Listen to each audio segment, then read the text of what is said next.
Another method to obtain fluid flow and reservoir pressure data is called wireline formation testing, WFT. It is far less expensive than the DST, but the data obtained is of lower quality because the samples retrieved are much smaller. In wireline formation testing, the test tool is run on an electrical conducting wire.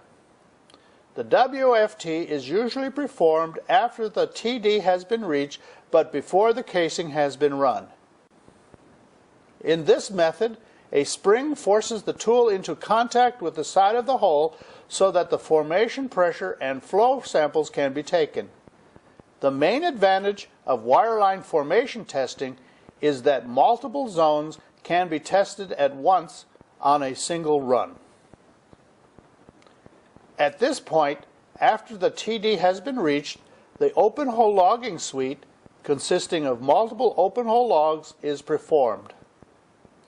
Like the mud log, it is a foot-by-foot or meter-by-meter chart that shows what is actually in the thousands of feet of borehole. It makes up the most amount of formation evaluation data that is gathered on most wells and is obtained by measuring the electrical, acoustical, and radioactive characteristics of the formations and their formation fluids. It is important to mention here that the main source for most of the formation evaluation data comes from open hole logs that are run on all wells, even those that have been cored or drill stem tested. Like the mud log, open hole logs provide a continuous data flow from the bottom to the top of the open hole, but with much more accuracy. Because steel encasing interferes with most of the measurements, open hole logs are performed before the hole is cased. Using some of the most advanced oil field technology developed by international service companies like Schlumberger, Baker Hughes, and Weatherford, these logs allow the site geologist and petroleum engineer to virtually see inside the well. Capturing electrical, acoustic, or radioactive signals that are emitted naturally or induced by emissions, logging tools measure the characteristics of the formation and their formation fluids. Professional log analysts and petrophysicists interpret these logs. Let me explain a few of the many logging tools available and how they help us determine what is in the borehole. Most oil wells are logged by service companies who are contracted for this specific job. Utilizing their own professionals and crews to run the logs, these service company employees perform the logs on site. Before they begin, the drill pipe is tripped out or removed, and logging tools called sondes are run into the hole on an electrical conducting wireline, spooled off a drum mounted on the back of a logging truck onshore or mounted on a skid offshore. Even though new strategies, logging techniques, and tools are rapidly improving and becoming available, their costs can be prohibitively expensive, so here I will describe the traditional, most common logging operations still used in most locations.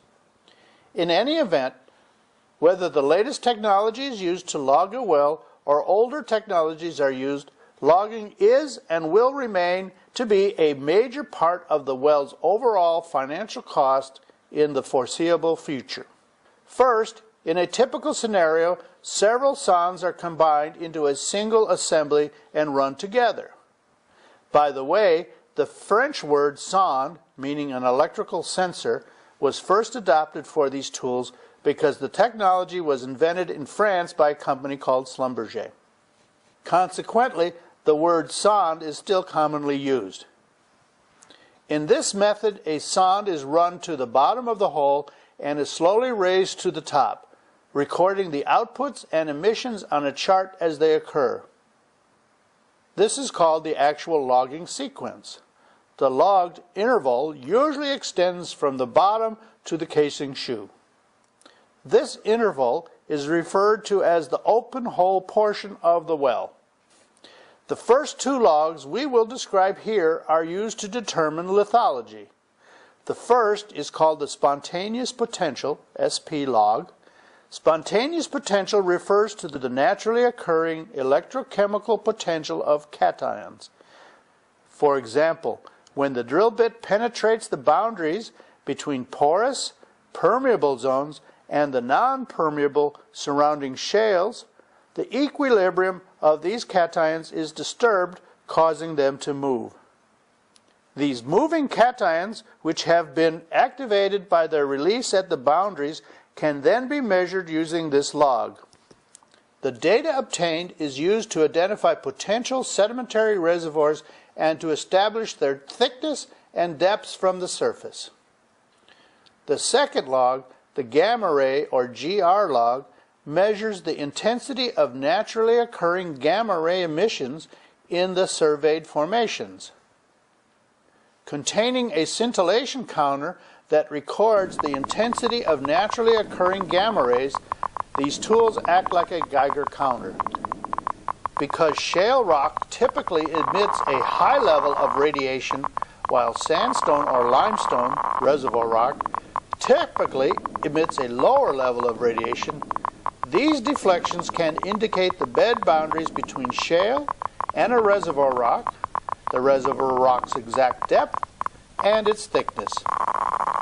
Thus, like the SP, the gamma ray log can give an indication of lithology identification.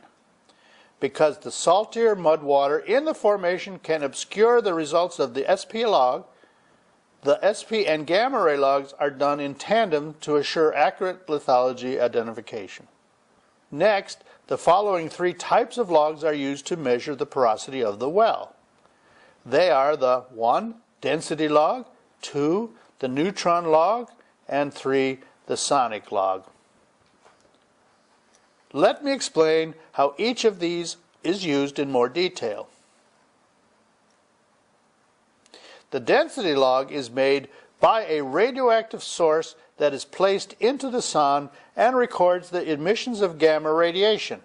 Emitted from a radioactive source, these high-intensity gamma rays differ from the naturally occurring ones recorded on the gamma ray log. These emitted gamma rays are directed into the formation, and a detector records how many are reflected back to the sonde.